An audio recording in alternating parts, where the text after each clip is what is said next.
smoked baked Southern mac and cheese. Listen, I know it's not your mama's recipe, but I promise you, if you're looking for a way to change up your baked mac and cheese recipe, this is the way to go. But I'm gonna cover everything because I know there's 1,000 recipes for mac and cheese. I know there's a civil war going on about who has the best one and yuck that recipe or yuck that recipe. But I promise you, after this video, you're gonna understand the universe, the cinematic universe of baked mac and cheese. And then you'll be able to do whatever you want, which is power. You want power over your food. And it's gonna be so, so good. My favorite, top 5, all sides. Whisk! I am rolling. Risky Whiskey. That would be the name of a good bar. Risky Whiskey? Everything has to be like some type of rhyme, like obviously Jit'll make you sin. Don't steal that idea, internet. Because I know you will. Poor Choices Kitchen. Mac and cheese. There are 1,000 recipes for mac and cheese. Literally. 1,000 recipes. Now listen, I watch a lot of cooking videos, sometimes to find inspiration, other times just to brush up on things that I didn't know about. To address the hate that is potentially down here in the comments, is just talk about all the different types of ways that you can make mac and cheese before we get to my recipe for mac and cheese. So let's start with the most basic ingredients you need for a baked mac and cheese. For your most basic mac and cheese, when I say basic, I'm not insulting it, I'm just saying this is what mac and cheese generally is. You got butter, you've got flour, you've got whole milk. This is essentially your bechamel sauce. This is the foundation of your liquids for your mac and cheese. Then you've got your cheese, which you'll shred and put into said bechamel sauce to create your cheese sauce. And then of course, you've got your mac. This is all you need for the most simplest mac and cheese. Leveling up, if you don't want your mac and cheese to be just a block of cheese with noodles in it, you can add sour cream and you can add eggs. The sour cream adds some creaminess to it while the egg still keeps everything together, giving you that classic mac and cheese feel.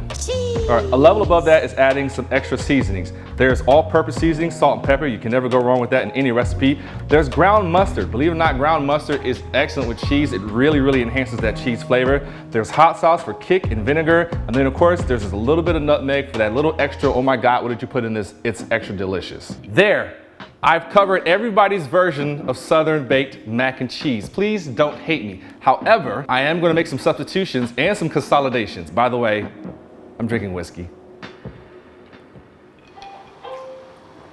Oh, you better not, Roomba. Did y'all hear that? It's my Roomba going off. That sounds pretentious. That's my Roomba going off. It's next to my Peloton. And my gold bars on the bar. Warm. We're gonna start out with our substitution. Now, normally there's whole milk in it, nothing wrong with it. However, I'm gonna swap out whole milk and replace it with heavy whipping cream. And the only reason why I'm doing it is, listen, this is comfort food. This is comfort food, okay? We're not trying to watch our calories here. And honestly, I think heavy whipping cream makes for a better cheese sauce. And so that's the first replacement I'm gonna do. And then let's go down to the other end where it's a lot more controversial about what I'm gonna do next. All right, this is the most controversial section of mac and cheese. All this, some people are like, ugh, eggs, ugh, mustard. All these ingredients are really good. There's a lot of ingredients in foods that we eat that aren't there for taste. They're there for enhancing other flavors or some crazy science stuff. So we're gonna keep the sour cream because again, I'm going for a more creamy while still firm casserole. We're going to keep the nutmeg for sure because nutmeg is just that special thing that a lot of people don't put in their mac and cheese, but I promise you it's gonna set it apart from everybody else's. And we're definitely gonna keep the AP rub. But as far as these eggs, this ground mustard, and this hot sauce, we're gonna replace it with some mayo. All right, now I know what you're thinking. Mayo? Well, let's talk about what's in mayo. First, mayo has eggs, so we don't need this. Mayo also has mustard, so we don't need this. And as for the hot sauce, our mayo has vinegar in it already, so we don't need the vinegar of the hot sauce. But I know what you're saying, John, what about the heat? What about the heat, John? Well, since we've already got the vinegar in the hot sauce, as far as heat goes, we add a little bit of cayenne pepper, and just to make things a lot more fun, some pepper jack. This is my smoked mac and cheese recipe, and I promise you, you're gonna like it. I know it's different from your mama's recipe, but trust me, it's time to change it up. Whew, standing up, holy shit. Let me know when you're rolling. I'm rolling. Rolling. First thing we gotta do is shred our cheese. Now, I've said this before, and I'll say this again. Don't buy the pre-shredded cheese. Now that we've got that out of the way, the reason we don't want to buy the pre-shredded stuff is because it's covered in an anti-caking agent. That keeps the cheese from sticking to each other. Now, if you're in a pinch for time, or that's all you got access to, go for it. but I'm just saying, if you can, shred your own cheese. Now, if you're like me, and sometimes I just get lazy and I really don't feel like sitting there and grating cheese all the time, what I do is I use my food processor here because it comes with a special attachment, a grater attachment that is already on here. So all I have to do is put my cheese in here and I've got shredded, if I can say the word right, shredded cheese, like this.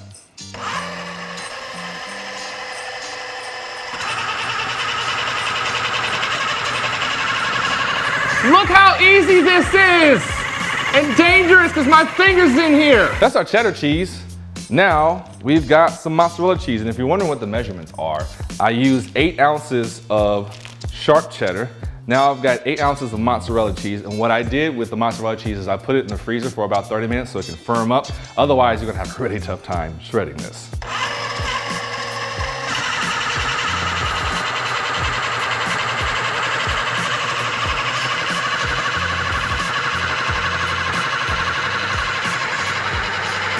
One of the dogs farted. And this is 8 ounces of pepper jack as well. I don't know why they brought me 2 pounds when I only needed 8 ounces. So in total, 1.5 pounds of cheese. And there you have it. We just saved ourselves a lot of time shredding that cheese, and we're gonna have a much better melty, gooey, Southern baked mac and cheese. We are going to get our noodles in the chicken broth. Remember how I always say cook your noodles in chicken broth, unless you're vegetarian or vegan, then I guess don't do that. We're gonna cook those just for about 8 minutes. Normally I cook it for 10, but because we're just gonna put these onto the grill to cook even longer, I don't want them to end up being like weird and mushy, so they're gonna go on there for 8 minutes and then we're gonna start on our cheese sauce. So let's go. All right, we have got a pound of just some, this is not elbow macaroni, this is my favorite little corkscrew kind. I don't feel like trying to pronounce the name, but this is what it is. I like it because it has the ridges on it, which really just catches sauces fantastically. But you can use elbow macaroni, I just had this. So we're gonna pour pretty much almost this entire box in. In the meantime, I've got this pan over medium heat. So I've got 2 tablespoons of butter. We're just gonna drop it in the pan. And this is a great time to have a whisk. Again, we're starting the beginnings of our bechamel sauce, which starts with the roux. So once that butter is melted in there, and I'm trying to just keep it moving around so it doesn't burn. Once we've done that, 2 tablespoons of melted butter. Now we've got 2 tablespoons of flour. And we're just gonna sprinkle that in there. And we're gonna whisk that around until everything is incorporated.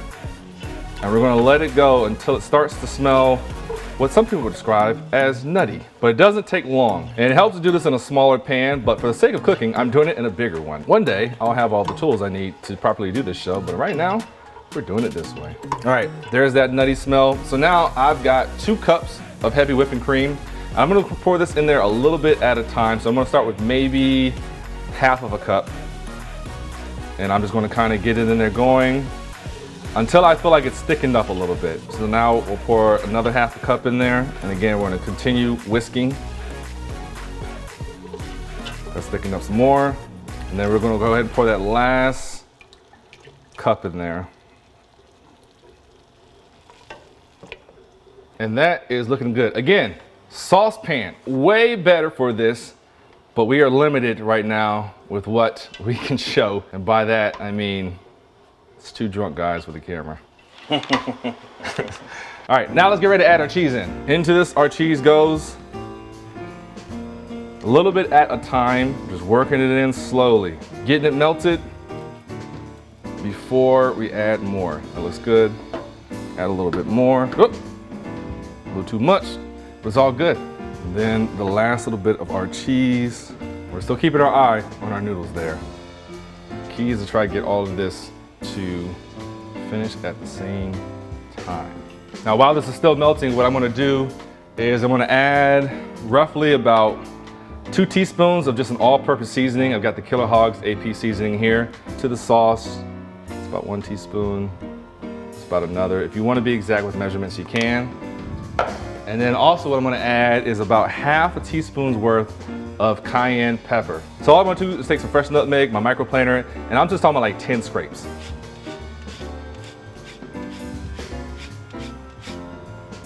That's literally all you need. And if you don't have fresh nutmeg, I'd say maybe an eighth.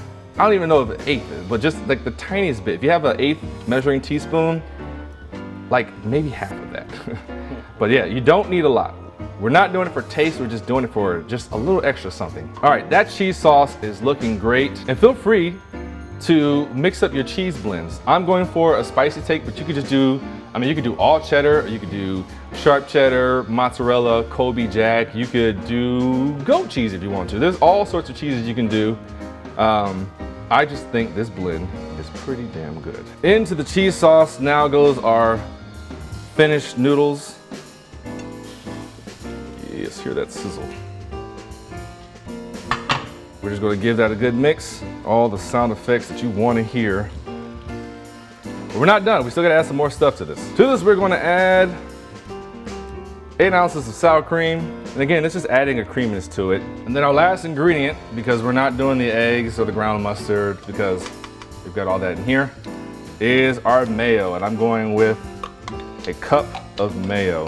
And we're just gonna give that a nice little stir. Let's get this transferred to a cast iron skillet because we're gonna smoke this on the grill, but we're still not done with this yet because I have a special topping for it. I'm rolling. Oh, you chopping on bacon? Sorry, I had to check it for poison.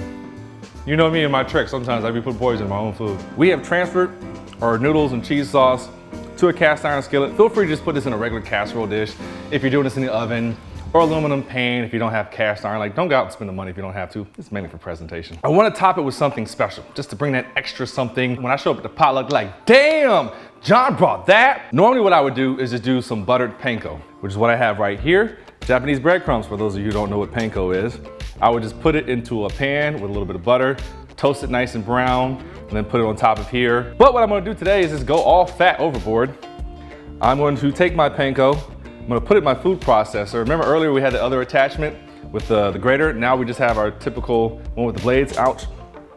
And to this, I'm gonna just add some bacon. And I just took a whole pack of just regular bacon. I baked it in the oven, and now I'm adding all of it in here because there's no such thing as too much bacon. In fact, whenever I see a recipe that says use like 4 pieces of bacon or half a pack of bacon, I'd be like, Whole pack of bacon. so we're gonna go in here, we're just gonna give these a couple pulses until it's nice and crummy. That's our bacon panko, or our panko bacon. You tell me which one is your priority. But now what we're gonna do is just take this, sprinkle it over the top, and go as much or as light as you want. Hell, you can even do half of this and keep the other half bare for the people who don't like bacon or panko, weirdos. And I did not cook this bacon all the way finished because again, this is going on a 350-degree grill. So it's still gotta cook for a little bit longer. And last thing I want is a burnt topping. I will meet you guys upstairs at the grill. We have got our grill up to 350 degrees. And as I always say, you can do this on any grill. Let's go ahead and open it up. And I'm just gonna place the cast iron skillet right here. This is gonna take about an hour to smoke, but I'm gonna come back and check on it in 30 minutes because every grill and every cook varies. And all I'm really looking for is just for it to get a little browned on top and be bubbly. Once it's done that, we're good. Because technically, we can eat this right now. I mean, everything's cooked and done, but we wanna get it all together. So that's gonna sit there and we'll see you in an hour. I can't wait. Told you I love mac and cheese, that's bae. We have taken our mac and cheese off. Let's just go ahead and just dive in and see what we got here. Take my wooden spoon here, get me a nice little portion, and we're just gonna see what we got. Look at all that steam. Look at all that cheese. That's gonna be good. Smells amazing, let's give it a try.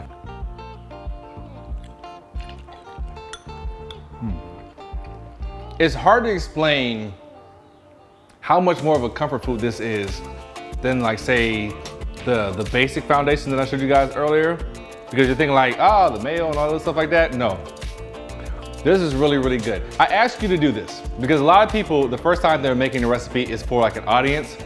Just make this for yourself and then tell yourself, do I like this or do I not like it? But I promise you, if you're looking for comfort food, this is the way to go. I know I call mac and cheese a side, but let's be real, honestly, it could be a main. Mac and cheese, that's your main chick. And don't disrespect it. But change it up. I don't even know if that makes sense in the world of dating, right? You got your main chick, but change it up. Yeah, so change it up. You have your steak with it sometimes. You have chicken with it sometimes. But what is that in the world of dating? Like, what does that mean? Like you have your main chick, but the main is the constant.